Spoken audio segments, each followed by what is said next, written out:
Ils ont fait un deuxième insaisissable.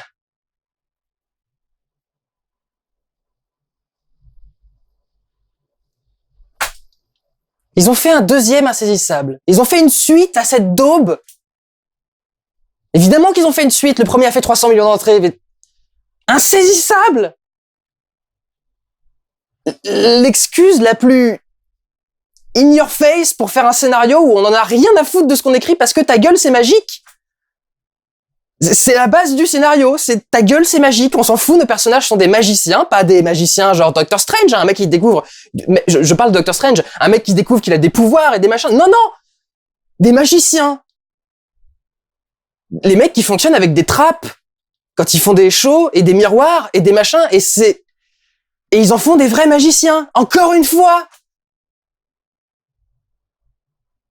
Donc bonjour, nous allons parler de Ta gueule c'est magique 2, réalisé par Jon M. Chu, réalisateur américain qui a fait quelques perles, mais je vous en parlerai un peu plus loin parce que j'ai eu des échos des perles sans m'en rendre compte. Une des perles qu'il avait réalisées, c'était G.I. Joe 2, et j'ai à peu près la même chose à dire sur ce film, c'est que ouais, c'est bien fait, entre guillemets, disons techniquement c'est bien fait, mais c'est vide, et c'est nul. C'est complètement con. C'est un film entier qui repose sur le principe que les magiciens, nos magiciens, les magiciens qu'on voit dans des spectacles, dans des soirées, dans des trucs, sont des vrais magiciens et que ce sont des redresseurs de tort, ce sont des justiciers. C'est une secte de tisserands dans Wanted. Ça passe parce que on s'en fout des tisserands. Personne ne parle des tisserands. Enfin, et on se dit, bon bah oui, pourquoi pas, disons qu'il y a des millions d'années, des tisserands ont décidé ont trouvé un moyen de prédire l'avenir, et ont décidé mais même ça, c'était justifié parce qu'ils lisaient la façon dont les fils étaient faits. Ce sont des magiciens! Les mecs, ils ont un faux fond dans leur chapeau pour faire sortir des lapins et des machins, on sait que c'est faux!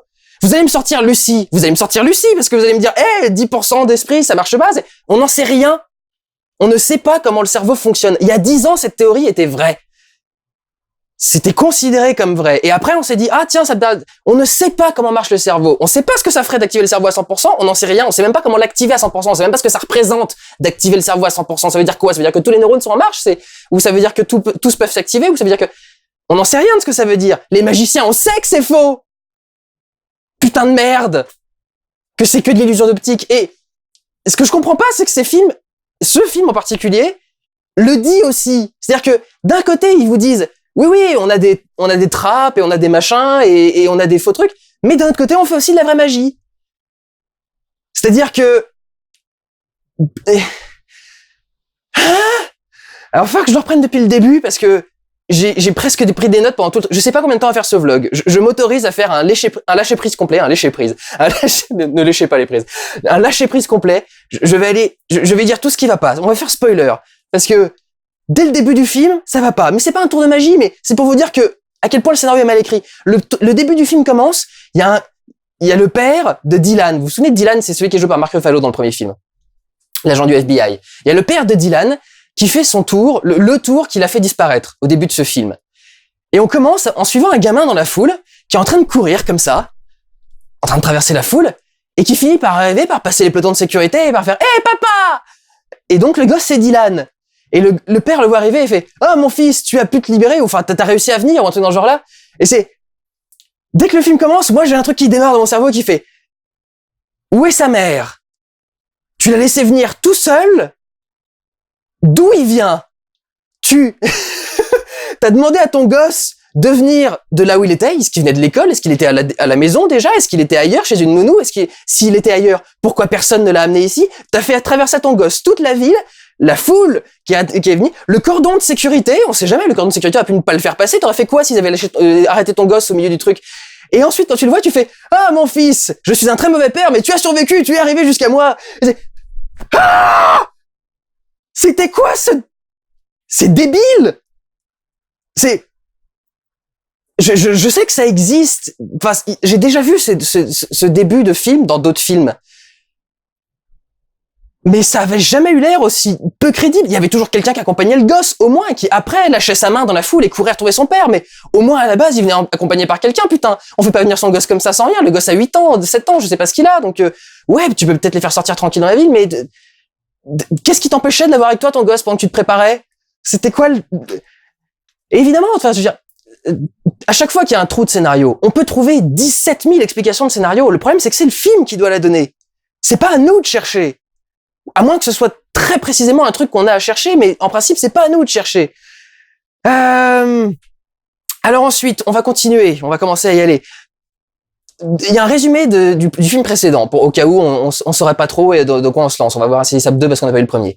Et le truc commence en disant, oui, on fait plein d'astuces visuelles pour réussir à vous manipuler. Et on te montre plein de trucs. Alors, il y a le truc dont je me souviens vraiment, c'est qu'il y a des lettres qui forment je sais plus quel mot, genre disparition, magie ou un truc dans ce genre-là. On sait même pas pourquoi ces lettres-là en particulier, mais la caméra avance et d'un coup, la caméra va modifier son axe et on va se rendre compte qu'en fait, il y avait que 3 lettres qui étaient des vraies lettres posées comme ça sur le truc. Le reste, c'est l'effet avec l'ombre et la perspective qui fait qu'on a l'impression que les lettres, les ombres de lettres ont la même taille que les lettres normales. Toute cette séquence est faite en informatique. Toute cette séquence est en CGI, en effets spéciaux. Là aussi, vous faites des films sur la magie et vous faites des effets spéciaux. Il n'y a pas plus clair pour montrer que c'est pas un vrai tour de magie. Le réalisateur du truc, enfin, les réalisateurs de ces films ont des espèces de délire comme ça. Enfin, ouais, ils se sont tous entraînés pour faire des vrais tours de magie, pour faire des machins. Non, ils se sont entraînés à passer des cartes et à se jeter des cartes. Ils savent pas faire des tours de magie. Il y a pas de tour de magie devant ton film. Il y a aucun tour de magie dans ce film. C'est pas des tours de magie, c'est des plans secrets qui sortent d'on sait pas trop où, mais j'en parlerai surtout à la fin de ça, mais c'est des plans secrets qui sortent d'on sait pas trop où, et dont ils arrivent à sortir avec des trucs qui font magique, c'est-à-dire se balancer des cartes. Mais c'est pas un tour de magie, et c'est pas de la magie. À la limite, fais un truc sur des mecs qui sont bons pour faire du jonglage, mais pourquoi t'essayes de faire croire que c'est de la magie? Je vais y venir aux cartes, mais j'essaie de les faire dans l'ordre, du coup, parce que vraiment, je vais essayer d'y aller, quoi. Dylan est un agent du FBI, un agent double, parce il fait aussi partie de l'œil, cette fameuse organisation secrète qui serait l'organisation des magiciens qui existe depuis des années. Le mec essaye de mener une enquête en suivant des pigeons voyageurs. Et alors, je sais même pas si c'est un scénario de merde qui jette à ses potes flics pour essayer de faire croire qu'il fait quelque chose alors qu'en fait il fait rien, mais s'il leur sort des pigeons voyageurs, il joue beaucoup quand même, il joue gros. Et il leur explique qu'en gros, c'est comme ça qu'ils communiquent. C'est génial, sauf que pendant tout le film, on ne voit jamais un mec communiquer par pigeon voyageur. Ils ont tous des putains de portables. Ils utilisent tous des putains de technologies. Il y a jamais un truc de ce genre utilisé. Donc c'est vraiment juste un argument stupide pour faire une scène au commissariat où on nous fait croire que le mec continue son enquête, mais il fait rien. Et il y a que des scènes comme ça où on nous fait croire qu'il se passe quelque chose et en fait il se passe que dalle. Qu'est-ce qu'on a d'autre? Une nana qui fait qui fait, alors bon, je trouve ça un peu énorme pour un film comme ça, un peu grand public, mais elle fait un faux tour où elle perd la tête, entre guillemets. Et il joue sur le côté, je vais retirer ton double fond, un truc dans ce genre-là, et il n'y a pas de double fond, et t'es là, tu fais, et alors donc, comment vous avez fait le truc? C'est pas un tour de magie, ce n'est pas un tour de magie, il n'y a pas de trappe chez toi. Elle est pas bon, ça se passe chez lui. Elle est pas passée de là où elle était, sur le canapé, à ailleurs, là où elle est ensuite, en passant par une trappe ou un truc, t'es chez toi. C'est ton parquet. S'il y avait une trappe chez toi, tu le saurais. Bon, alors on continue. Les mecs s'infiltrent dans un truc. C'est une espèce de grosse compagnie. Alors oui, c'est les cavaliers de l'Apocalypse, enfin les cavaliers, parce qu'ils s'appellent comme ça, les cavaliers de l'Apocalypse, sont des espèces de redresseurs de tort qui essayent de lutter contre les informations privées, tout ce qui est le fait que Apple ou que le FBI ou que machin puisse avoir accès aux informations. Et donc, en gros, c'est ça le gros méchant du film, c'est un mec, j'y viens, qui a développé une espèce de clé informatique géniale qui permet de hacker et de pirater, de faire tout sur tous les ordinateurs et tout. Il y a pas besoin d'une clé pour ça, mais bon, c'est pas grave. C'est même pas une clé, c'est un processeur, un machin, je sais pas ce que c'est exactement. Et ils vont essayer de voler son truc. Et la première mission, ils vont dans une entreprise qui est une espèce d'Apple, qui fait des espèces de grands shows au show que faisait Steve Jobs quand il était devant Apple. Et donc quand ils arrivent, ils doivent donc s'infiltrer. Il y en a un qui joue un majordome. Et il a un plateau sur lui, un plateau avec des petits fours, des petits canapés, un plateau en métal, en argent. Le truc qui est qui est épais comme ça. Enfin, vous le voyez même pas. Ou là, c'est épais comme ça. Et à un moment, le mec, il retourne le truc et ça devient une mallette. Et il a une mallette avec lui. Bien sûr que visuellement, c'est cool. Mais ce n'est pas physiquement possible. Et je sais, j'invoque la physique et le réalisme dans un film, alors que je suis le premier à dire les films ne sont pas faits pour être réalistes, mais ils sont pas faits pour être débiles non plus. Je veux dire, ça ne marche pas.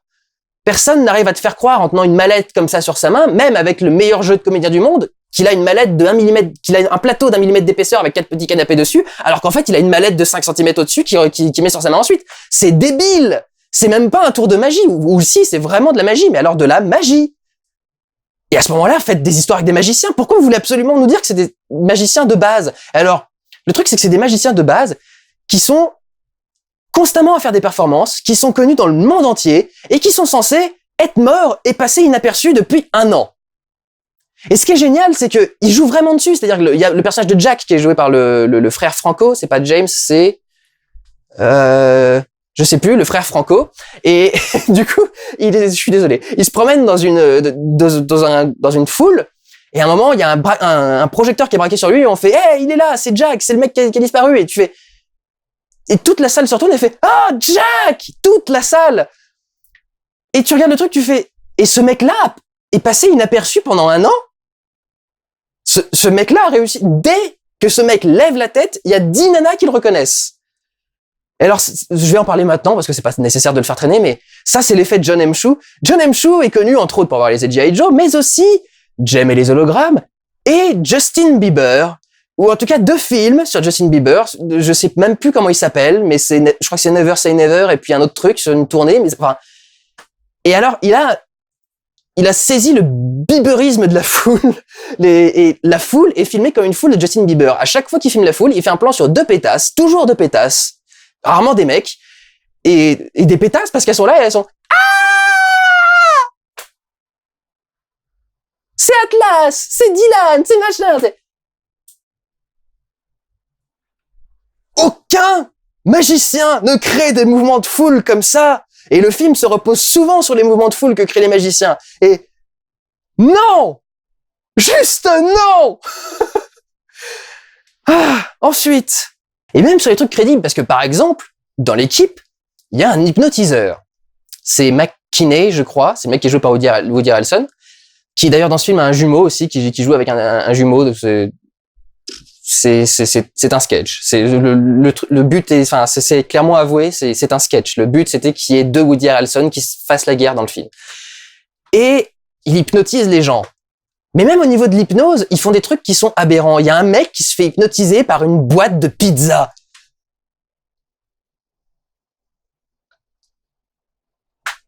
Et le truc arrive et tu fais, mais c'est con! Et dans ce coup, et le film continue et tu fais, mais c'était con! Comment on peut rester dans un film comme ça? On ne peut pas rester dans un film comme ça. Je vais en parler maintenant aussi. Il y a 2 personnes qui sont barrées encore de la salle. Il y en a une qui s'est barrée au bout de 10 minutes. Alors, j'ai pas compris. Elle savait pas ce qu'elle allait voir. Il y en a une autre qui s'est barrée au bout de 40-50 minutes. Et il fallait qu'elle le veuille parce que cette personne était en fauteuil roulant. Les cinémas sont rarement vraiment accessibles aux handicapés. C'est souvent un bordel. Pour qu'un mec décide d'aller au cinéma et qu'au bout de 40 minutes, il arrive un truc qui fait « Non, je suis désolé, mais avec toute la merde que je me suis tapée pour arriver dans cette salle, non, j'ai pas envie de rester. » Et le mec se faisait tellement chier qu'il parlait à voix haute avec son pote ou la personne qui l'accompagnait. Et ils étaient en train de tous les deux de faire un plan sur le GPS pour savoir où est-ce qu'ils allaient aller ensuite et de le faire à voix haute. Et au bout d'un moment, quelqu'un a fini par se lever et aller leur parler parce que même si le film est merdique, on sait jamais, ne parle pas au cas où ça intéresserait quelqu'un, mais putain de merde, même une personne en fauteuil roulant s'est dit non, je peux pas, j'ai fait plein d'efforts pour arriver devant cet écran, mais ce qu'il y a dans l'écran est tellement con que je ne peux pas rester, il faut que je m'en aille. Alors peut-être que je tire ça en épingle et que je fais machin, mais excusez-moi, il y a des signes qui sont quand même, enfin ça trompe pas quoi. Oui, donc l'hypnose avec la boîte à pizza. Il y a d'autres trucs après, les mecs se font hypnotiser en 2 mots dans ce film des fois, y compris des mecs qui sont censés être entraînés à résister au truc et tout, et c'est les mecs, il suffit qu'ils leur montrent un truc et qu'ils leur disent vous écoutez ma voix, rien que ma voix, et le mec il tombe en 2 secondes. Ça marche pas comme ça l'hypnose, enfin je sais pas, il faut tester les sujets avant, être sûr qu'ils soient réceptifs à quelque chose. Vous pouvez pas faire des trucs comme ça d'un seul coup, surtout quand vous avez déjà attesté plus tôt que certains personnages n'étaient pas sensibles. Ah oui, alors donc à ce moment-là, ils arrivent à Macao. Alors c'est à peu près le seul tour de magie entre guillemets qui est vraiment expliqué et donc qui est vraiment logique. Mais du coup, c'est pas un tour de magie, en fait, c'est de la science. Pour arriver à la blague du film, Daniel Radcliffe, dans un film sur la magie. Donc Daniel Radcliffe, pour ceux qui ignoreraient Harry Potter, qui est dans un film sur la magie et qui ne fait pas de magie. Et c'est la blague pendant tout le film. Il y a un moment, le personnage il dit qu'il sait faire de la magie, des tours de cartes, et il dit oui, enfin j'aime la magie comme n'importe quel geek qui pouvait paniquer quand il était au collège, quoi. Donc la blague, c'est Daniel Radcliffe a niqué des nanas parce qu'il était Harry Potter. Et c'est le jeu de mots, c'est la blague du truc. Et tout le personnage repose là-dessus parce qu'en dehors de ça, il y a rien dans ce personnage. C'est un espèce de méchant lambda qui veut détruire des gens parce qu'il y a une vieille vendetta qui lui traîne sur le dos depuis des millions d'années, qui ne révélait qu'à la fin avec un espèce de retournement absurde de situation, de révélation de ouf qui est censé nous faire alors qu'on est déjà juste ah bon. Et c'est ensuite il y a alors je sais pas si c'est un tour de magie mal expliqué, si c'est machin, ou si c'est vraiment une faute de raccord. Il y a un moment où il y a les personnages donc arrivent à Macao parce qu'ils ont été kidnappés par le personnage de Daniel Radcliffe, qui veut leur faire voler donc cette espèce de clé spéciale qui permettrait de pirater n'importe quel ordinateur. Et donc ils doivent trouver un moyen de voler le truc. Et il y a un des membres du groupe, Atlas, qui dit on est à Macao, c'est la ville de la magie par excellence. Alors j'en sais rien, peut-être s'ils le disent. Et ils vont dans un magasin de magie pour trouver ce dont ils ont besoin. Quand ils arrivent dans le magasin de magie, d'un coup, alors peut-être que j'ai vraiment pas prêté attention au truc, je marquais tellement de choses, enfin, j'ai des tonnes de textes, j'ai marqué tellement de choses que peut-être j'ai pas prêté attention, mais il y avait un plan avant ça, c'était un plan où ils marchaient dans la rue et ils étaient tous les quatre mecs des cavaliers.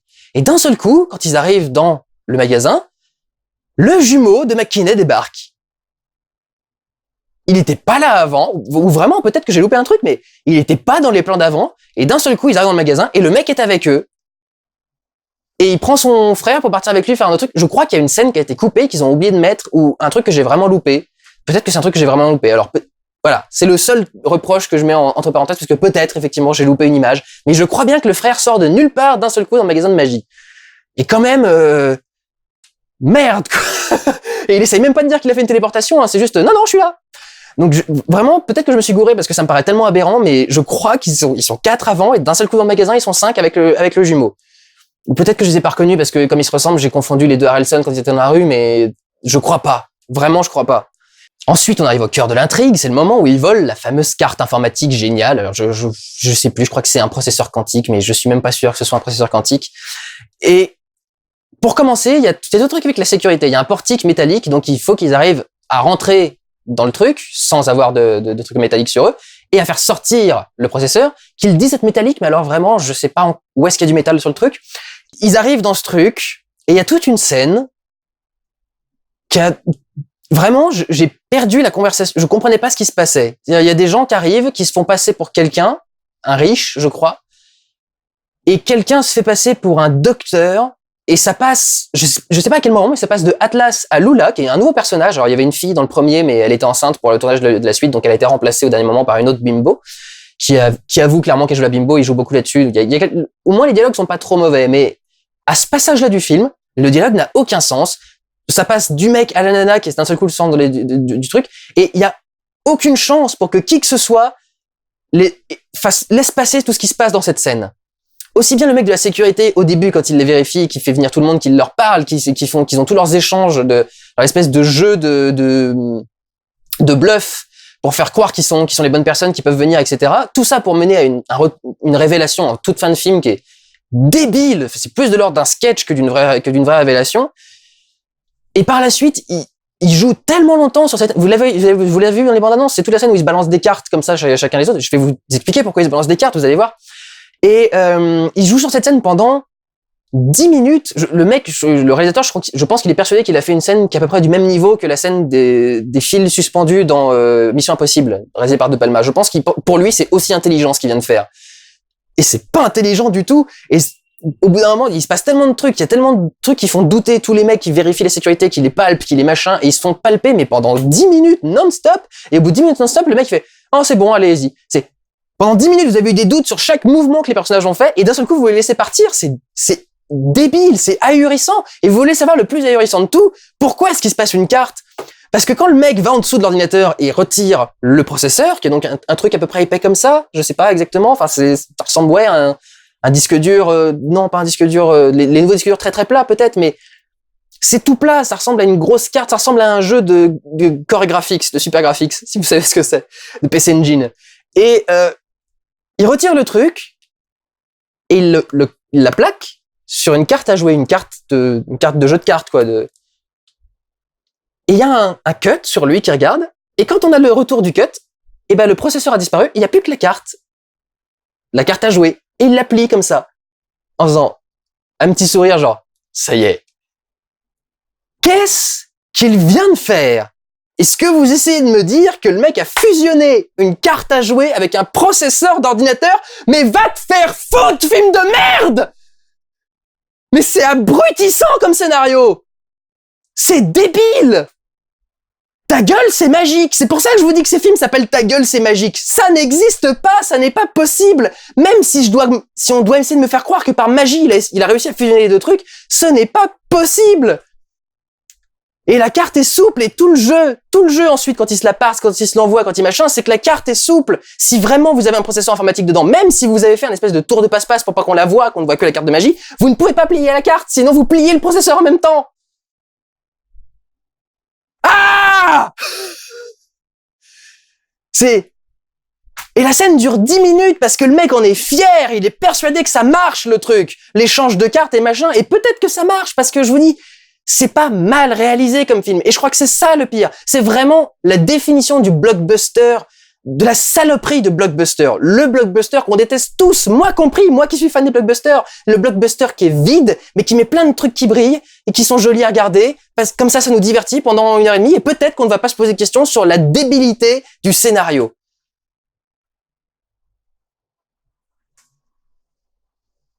« 300 millions de dollars de recettes ! Ah! Le public mérite des films de merde. Quand un film comme ça fait 300 millions de recettes, le public mérite qu'on lui envoie des films de merde. Alors, scène suivante, c'est génial parce qu'il y a un mélange d'absurdité d'histoire et d'absurdité de magie. Dylan, donc qui est le mec du FBI, s'est fait repérer, comme les autres, et reçoit l'aide de l'ancien méchant du film d'avant, donc Morgan Freeman, pour essayer de retrouver ses cavaliers. Il débarque dans le magasin de magie, le fameux magasin de magie à Macao qu'on a vu au début. À un moment, dans la réserve du magasin de magie, il y a un sarcophage. Alors le sarcophage style pharaon, quoi. Et le personnage de Morgan Freeman le regarde en disant « Ah, il y avait toujours une trappe, toujours un machin, c'était génial, machin. » Et à un moment, il s'enferme dans le sarcophage. Et quand Dylan réouvre le sarcophage, il est plus là, donc il s'est échappé. Et le sarcophage ne te fait pas disparaître en lui-même. Il y a une révélation qui vient en fin de film, encore une fois là-dessus. Mais c'est pas parce que tu t'enfermes dans le sarcophage que t'as disparu. Il n'y a pas une trappe au fond du sarcophage dans la réserve du magasin qui te permet de partir. Si vraiment tu t'enfuis, si vraiment le mec s'enfuit, il s'enfuit. Pourquoi vous voulez jouer avec le sarcophage? Parce que c'est un magicien? C'est débile. C'est complètement débile. C'est absurde. Il ouvre le sarcophage, il vérifie même pas s'il y a un double fond. On sait jamais. Donc, manifestement, c'est que c'est de la vraie magie, en fait. Et oui, c'est ça qui est énervant, parce que ils arrêtent pas de passer leur temps. Ils parlent du sarcophage, mais à un moment, on parle d'un coffre, parce que c'est ça, le tour dans lequel le père de Dylan a disparu. C'est un truc, vous savez, le coffre sous l'eau, et puis le mec devait enlever ses menottes et sortir du coffre, etc. Et ils répètent à longueur de temps ce que on émousse les gonds, on fait un truc on a un crochet pour ouvrir la serrure de l'intérieur, on a un machin, donc ils parlent toujours du fait qu'il y ait un truc derrière, du fait que un tour soit une manipulation, soit une illusion. Sauf que dans le film, c'est pas respecté, c'est pas le cas. Ils font n'importe quoi. Je suis pas à cette scène-là. Est-ce que j'y suis tout de suite après ou pas? Presque. Allez, je vais la garder encore un petit peu. On va continuer à aller dans l'ordre encore un petit peu. Donc, après le tour du sarcophage, machin chose, on a le big reveal sur le méchant. Alors même si je fais du spoiler, allez, je vais vous cacher le big reveal du méchant, mais c'est...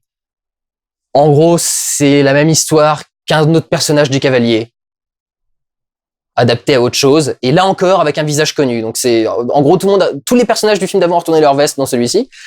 Et donc on continue, et il y a une espèce d'ironie du sort monstrueuse dans le fait qu'on essaye de tuer Dylan avec le coffre qui a tué son papa.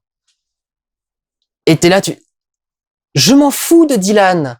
Même dans le premier film, je me foutais de Dylan. Le premier film attendait la fin pour te révéler que Dylan était un gentil.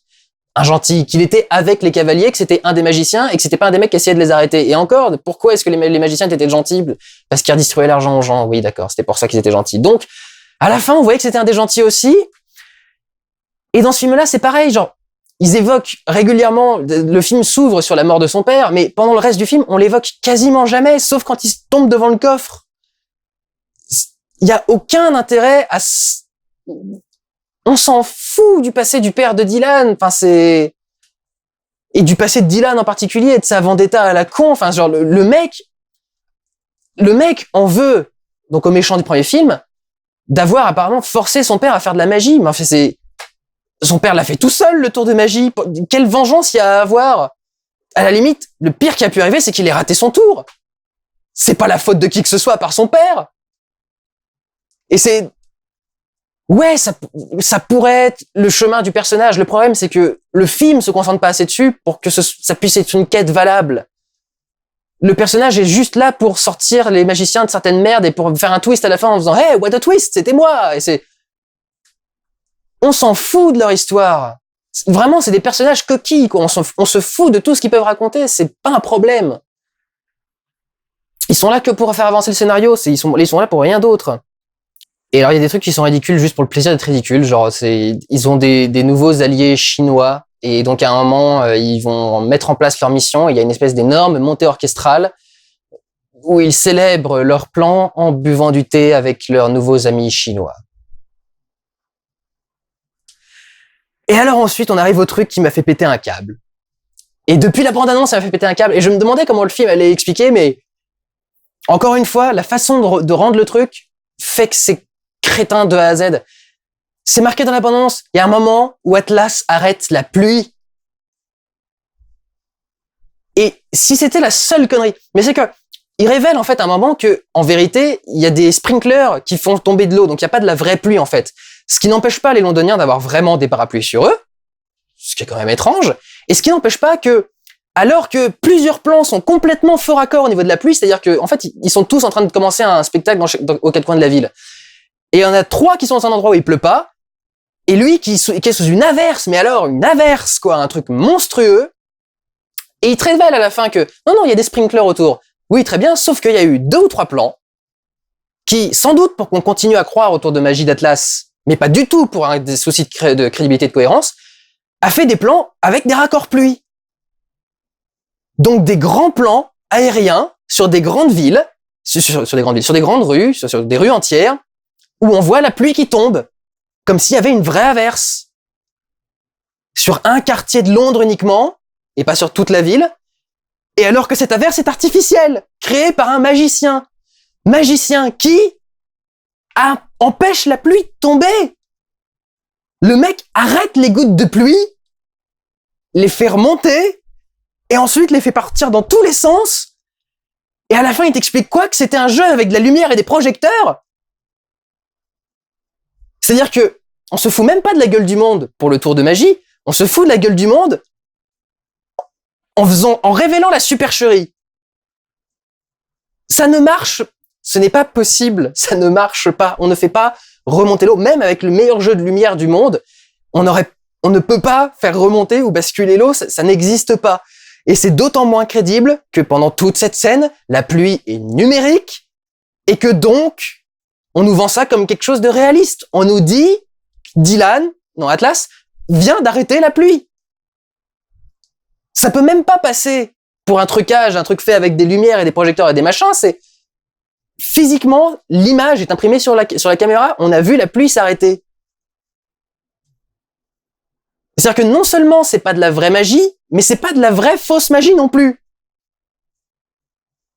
Cette scène se terminant par Atlas qui enfin c'est une espèce de signe de croix, tombe en arrière et s'éclate au sol en une flaque d'eau.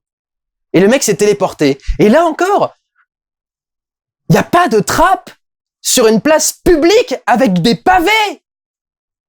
Il n'y a pas de trappe. Il n'y a même pas une entrée de métro dans le coin. Est-ce que c'est des magiciens ou est-ce que c'est pas des magiciens? Si c'est des magiciens, ils font ce qu'ils veulent. Si c'est pas des magiciens, ils peuvent pas faire ce qu'ils veulent.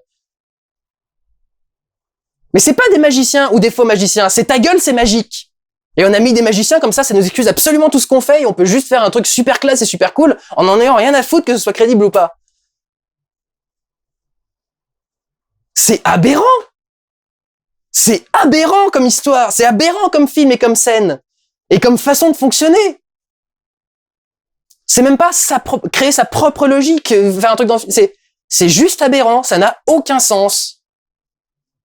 Si vraiment il existe au monde un tour de magie qui permet de faire croire que la pluie s'arrête, qu'il le tourne. Une caméra, c'est comme un œil humain, c'est un point de vue. Si ça marche sur un œil humain, ça doit marcher sur une caméra. Faut pas le faire en CGI. En effets spéciaux, pardon. Mon Dieu. Et ensuite, alors est-ce que j'en parle vraiment? Là, c'est vraiment la fin, quoi. Mais pourquoi est-ce que tout le monde les adore, ces mecs? Ah oui, d'accord, ils ont balancé plein de billets du haut d'une tour une fois. Très bien. Et encore, j'ai un trou de mémoire, mais c'était pas des faux billets. C'était pas un truc. Enfin bref, je sais plus. J'ai pas revu le premier film. Je vais pas en plus m'infliger ça en plus de voir la suite. Et à la fin, ils ont joué un tour au méchant. Pour jouer ce tour au méchant, ça veut dire qu'ils devaient connaître, dans les moindres détails, le plan du méchant. C'est-à-dire que il y a une astuce, encore une fois, il y a une astuce, on voit un truc et en fait, c'est pas ce qu'on croyait. J'y reviendrai là-dessus. Et je sais pas si je vous spoil ou pas. Ils finissent par arriver à un endroit. Les méchants arrivent à un endroit pour récupérer le truc qu'ils cherchent depuis le début. Et tu te dis, comment avez-vous su que les méchants vous emmèneraient à cet endroit? Comment vous vous êtes pas dit, peut-être qu'ils vont directement nous fouiller dans le fourgon? Ça serait une bonne idée aussi. Peut-être qu'ils vont nous buter directement avant de nous fouiller. Ça pourrait être une idée aussi, sachant que les méchants n'ont jamais caché leur plan de tuer vraiment certains des membres. Et ils arrivent à mettre en place toute une mise en scène. Et à la fin, ils font tomber 4 faux murs et on se retrouve avec un entrepôt complet, flottant sur la Tamise, avec un avion dedans. Évidemment, c'est possible. On a déjà fait venir des avions et des machins en les faisant flotter sur l'eau, mais les mecs, ils ont ça, quoi, sous la main. Ils arrivent avec un putain de radeau, une putain de plaque. Ils sont au milieu de la Tamise. Il y a des millions de personnes sur tous les bords de la Tamise, partout, qui sont tous arrivés pour les regarder faire tomber 4 murs et dire « ce mec-là, c'est un enculé, et ce mec-là aussi, et on les a tous eus pour vous !» Et tu te fais quoi? Et les mecs, ils sont censés être cachés, ils sont censés avoir eu quelques heures pour préparer un truc, ils arrivent dans une ville, ils arrivent à installer des projecteurs partout, ils arrivent à installer ce truc sur la Tamise, ils arrivent à prendre un véhicule. Je dis pas ce qui se passe, mais mon Dieu, c'est aberrant comme truc. Enfin, il y a aucune chance pour que quoi que ce soit de ce plan marche à aucun moment. Ah! Et c'est ça le truc, c'est que dans ce film, on ne peut pas rentrer dans ce film. Parce que quoi qu'on voit dans ce film, si à un moment ou à un autre ça gêne le scénario, ça va disparaître. Donc on passe son temps à voir des trucs et à se dire, je vais prendre tout ça dans ma tête et attendre de voir à quel moment j'évacue tout ce que j'ai déjà eu. Parce qu'en gros, c'est le seul moyen de fonctionner de ce film, c'est qu'il nous fait faire des révélations dont on n'aurait jamais pu se douter parce qu'elles sont improbables. Et il y a rien pour les prévenir, sauf celles qui nous préviennent très clairement à l'avance, enfin des trucs dont on est sûr que ça va revenir, genre le truc du père, etc. Mais Il y a tellement rien pour nous prévenir de d'autres retournements que c'est même pas un tour de magie. Ah oui, ils ont eu le temps d'installer des feux d'artifice aussi. J'avais oublié ça, mais ils ont eu le temps d'installer des feux d'artifice en plus des projecteurs et de préparer leur tour avec des doublures et des machins pour les aider sur certains. Ils ont réussi à tout préparer, les gars, en 3 heures, 4 heures maximum. Ils ont réussi à installer des trucs dans toute la ville. Parce que c'est l'œil, peut-être. C'est la méga organisation qui est dans le truc. Et en fait, eux, ils ont de quoi mettre tout ça en place. Et alors, donc, à la fin, allez, on va dire spoiler total, si vous m'avez suivi jusque-là, de toute façon. Vous avez spoiler total. À la fin, en fait, le méchant du premier film, on révèle que c'est pas un méchant du tout. Et là, tu te dis, mais ça n'a aucun sens. Et j'ai cru qu'ils allaient faire... Alors, j'ai cru pendant très longtemps qu'ils allaient le faire avec le frère. Parce que du coup, effectivement, on se met à mettre en place une stratégie. J'ai commencé à voir le McKinney, là, qui est avec son frère, jumeau, qui est donc méchant, le jumeau. Et je me suis dit, ah, en fait, ils font croire depuis le début qu'ils sont méchants, mais en fait, McKinney et son jumeau vont être liés. Et ça aurait été ultra crédible, parce que comme ça, au moins, ils avaient moyen d'avoir une taupe dans le clan des ennemis et de savoir ce qu'ils allaient faire. C'est pas le cas. C'est même pas le frère de McKinney qui est une taupe. En fait, lui, il s'est fait hypnotiser par un tout jeune apprenti hypnotiseur, alors que lui est hypnotiseur depuis des années, et il devrait quand même avoir des grosses défenses, mais là, pour le coup, le mec, il avait trouvé une montre. J'ai l'impression que chez eux, pour hypnotiser, c'est genre, regarde ma Rolex. Et le mec, il fait, oh, une Rolex. Pouf, et il est tombé dans les pommes. Mais c'est même pas ça, c'est même pas son frère, c'est le méchant du premier film qui d'un seul coup retourne sa veste et non, en fait, j'étais gentil depuis le début et j'étais super pote avec ton père et j'étais... Quoi? Jusque-là, vous allez jusque-là, vous retconnez. Retcon, on annule ce qu'on a dit dans le premier film. Enfin, ce qu'on a dit avant. Vous annulez ce qui s'est passé dans le premier film, là, comme ça, parce que, pour faire un retournement avec, et moi, je pensais qu'à la limite, le retournement, c'était qu'en fait, le père de Dylan était encore vivant, et je viens d'apprendre qu'un an avant que cette suite sorte, il y a déjà un 3e qui est annoncé. Donc c'est ça la fin du 3e. C'est même pas la peine d'aller le voir. Ils vont le retrouver, le père. Je suis sûr que ça va être lui, le père, le patron de l'œil, la secte des magiciens. Quand c'est pas impossible à prévoir, c'est prévisible à 10 000%. Enfin, c'est damned. Et alors à la fin, le grand méchant qui d'un seul coup est devenu gentil, donc Morgan Freeman, va voir Dylan, donc Mark Ruffalo, et lui fait, oui, en fait, c'est toi qui es bien, t'es le bon magicien, tu dois reprendre la suite et machin. La suite de quoi, on sait même pas vraiment, parce qu'ils sont déjà en train d'agir pour l'œil depuis le début, de toute façon. Mais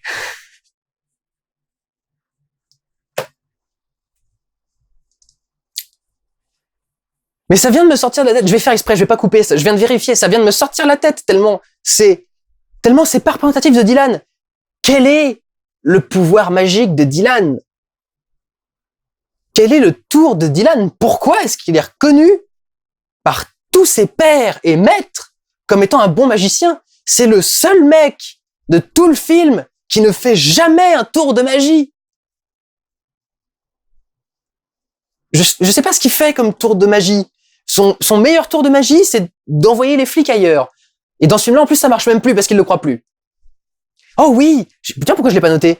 Il y a un des patrons parce que j'étais en train de parler des pigeons et c'était tellement con déjà. Alors, je suis désolé, je suis obligé de faire un retour sur Dylan. Quand il est en train d'expliquer son plan des pigeons, d'expliquer qu'il suit des pigeons voyageurs. C'est-à-dire que le mec arrive à reconnaître des pigeons. Faut de l'entraînement quand même, hein. Je crois que même un maître pigeonnier ultime aurait du mal à reconnaître ses pigeons, mais le mec arrive à suivre des pigeons. Bon, il les suit pas vraiment parce que de toute façon c'est un agent double, mais il suit des pigeons. Et il y a un moment où il y a un de ses supérieurs qui dit qu'il joue un double jeu. Et c'est genre, comment tu peux en avoir ne serait-ce que le moindre doute? Et je crois que le personnage n'en a même pas vraiment doute, c'est juste que je sais même pas pourquoi il accuse Dylan de jouer un double jeu. Parce que je crois qu'il a même pas en tête l'idée que Dylan pourrait faire partie des magiciens et mener un double jeu. Je crois que c'est juste un truc je sais pas de quel double jeu il l'accuse. C'est presque juste pour faire croire que peut-être ses patrons sont sur le coup et vont réussir à savoir ce qui se passe. Mais c'est même pas le cas. Et ils ont en vrai vraiment aucun doute sur lui. À un moment, quand c'est révélé, le mec fait, ah, j'en étais sûr, mais non, il en était même pas sûr. Il a juste en l'air comme ça dit, tu joues un double jeu. En quoi? Sur quoi? Qu'est-ce qu'il a fait? Qu'est-ce que machin? Qu'est-ce qui lui permet de douter? Je sais même pas. Et qu'est-ce qui permet à la fin de dire, oh, toi, t'es un super bon, tu vas prendre la relève des magiciens. Et qu'est-ce qu'il a fait? Qu'est-ce qu'il a fait? Il a craché du feu. Il y a une scène où il a craché du feu. Il a peut-être fait un petit tour de pickpocket, un moment, en prenant un truc dans une poche ou un machin, mais à peine. Et il y a un autre truc aussi, alors pareil, ça vient de me marquer. Il vole donc cette espèce de carte de puce machin qui serait un super truc informatique.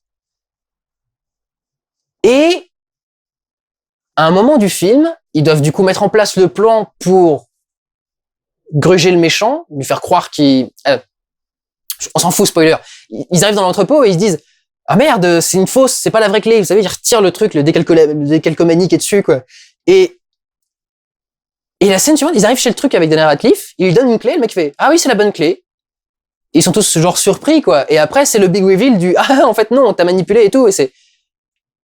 D'accord, vous l'avez peut-être manipulé, mais comment le mec a lu que c'était la bonne clé? Si vous-même, vous savez même plus où est la clé. À la fin du film, on ne sait pas où est la clé. Il la redonne même pas à qui que ce soit. Je sais même pas où elle est passée, cette clé. Est-ce que l'œil l'a récupérée quelque part? C'est pas dit.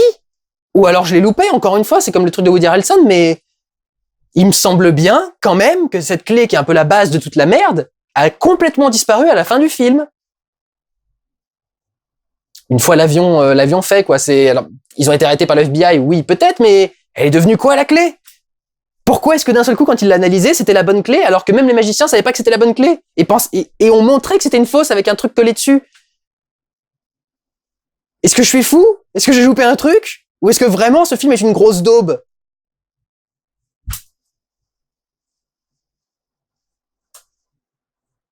Ah, ça faisait longtemps que ça m'était pas arrivé, dis donc. Un gros vlog où je passe mon temps à gueuler, ça faisait longtemps. Mais alors, qu'est-ce que c'est con? Et on va passer sur la conclusion maintenant, et la conclusion va peut-être vous surprendre par rapport à tout ce que je viens de vous dire, mais le film est bien fait.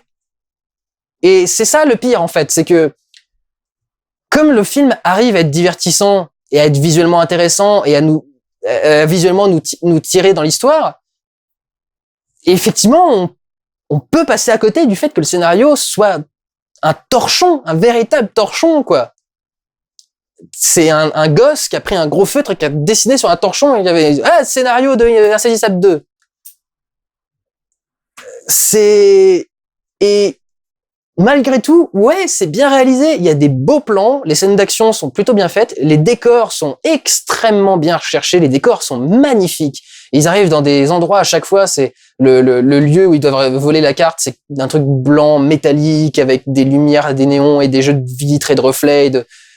Et c'est vraiment très très beau comme endroit. Le magasin de magie, il est ouf, ça dégueule de détails, tous les lieux dégueulent de détails et de plein de petits de petits trucs, de petits objets, de petits accessoires. J'avais noté encore plein de trucs. L'effet années 80 au début du film, quand on montre le moment où le père de Dylan s'est foiré, a foiré son tour, il y a tout le truc qui est filmé avec des images, enfin avec des images style et télé de l'époque, et souvent c'est assez mal fait, souvent c'est pas crédible. Là pour le coup elles sont ultra crédibles, ça fait bien vieille retransmission d'images, truc qui a bien délavé avec le temps et tout, donc ça passe très très bien aussi. Quand le gosse perd son père, pareil, il y a une vision subjective, et comme il est en train de pleurer, il y a de l'humidité ou de l'eau, quelque chose sur la lentille, et du coup tout est un peu déformé mais avec de l'eau. Ce qui rend vachement bien, quoi. C'est l'effet pour se projeter dans le personnage est très bien fait aussi. Il y a beaucoup de plans aériens, donc je vous en ai déjà parlé, mais il y en a aussi en intérieur. Je crois qu'il y a un plan particulier dans un casino qu'ils ont tourné au drone pour pouvoir tourner d'en haut et faire passer les acteurs au milieu des vrais gens du casino et tout. Donc c'est plutôt intéressant aussi ça comme façon de filmer et comme façon de faire. L'esthétique et les couleurs sont magnifiques aussi. Enfin, entre les plans de nuit où il y a les plans sur Macao de nuit sont magnifiques et la ville est super belle. Il y a un plan, quand ils se rendent compte qu'ils sont à Macao, il y a un plan où ils sortent d'une porte et la caméra, probablement portée par un drone, se décale, filme la rue et se met à monter petit à petit. Donc on monte sur la rue et il y a des immeubles qui bouchent l'horizon et petit à petit on arrive à dépasser ces immeubles-là. On voit toute la ville de Macao qui est au fond avec cette espèce d'énorme immeuble là qui est carré au-dessus puis qui d'un seul coup fait une courbe et qui est plus petit en dessous et qui a des trucs de lumière. Enfin, visuellement c'est sublime, c'est magnifique comme plan de ville et comme décor et comme choix d'environnement pour tourner. Je sais pas si c'est parce que le film a des financements asiatiques. Il est peut-être financé beaucoup par la Chine et c'est peut-être pour ça que ça se passe beaucoup là-bas, mais je suis même pas sûr. Mais c'est vrai que du coup, enfin, visuellement, il y a des plans très très sympas. Il y a plein de choses très très bien faites et très très belles. Le seul problème, c'est que c'est au service de rien. Littéralement rien. Il y a même pas un message, il y a même pas un machin. Et l'histoire est absurde parce qu'on comprend même pas où elle doit aller. Voilà, c'est aberrant. C'est complètement con, mais c'est pas le pire film de l'année. Et si vous vous dites ça va être dans ton top 10, etc. Je sais même pas si je vais le mettre dans mon top 10. C'est juste tellement vide et tellement con. Et c'est tellement direct. Enfin, ça n'a aucune honte à le faire. C'est ça le truc. C'est pour ça que j'appelle ces films Ta gueule c'est magique. Ta gueule c'est magique 1 et Ta gueule c'est magique 2 parce que ils n'ont aucune honte à le faire. C'est vraiment le principe du scénario, quoi. On va faire n'importe quoi avec des magiciens et c'est tout. Et vous allez rien en avoir à foutre parce qu'on va faire des belles images, on va mettre des petits dialogues un peu sympas avec des répliques un peu marrantes entre certains personnages et du coup vous allez vous faire divertir et vous allez probablement sortir de la salle en trouvant ça sympa. Et c'est juste un espèce de pari sur à quel point vous allez accepter de suivre un film qui n'a rien. Et moi, enfin, j'aime bien les blockbusters qui sont juste dans le délire et dans le faire avancer et dans le truc sympa, mais pas avec un principe de base aussi absurde et qui n'est là que pour justifier que le scénario fasse n'importe quoi. Vraiment n'importe quoi. Bref. Voilà, mon avis sur Insaisissable 2. Je ne vous conseille pas du tout d'aller le voir, mais je crois que c'est assez évident. Et je vous encourage même à convaincre toutes les personnes qui vous entourent, à tous aller les voir, à tous leur dire, mais n'allez pas voir ce film. On peut pas continuer à donner de l'argent à des trucs pareils, quoi. Dernier bon point, c'est plus Le Terrier qui réalise. Mais alors, peu importe, quoi. Voilà. Prenez soin de vous, allez voir des films. Ciao.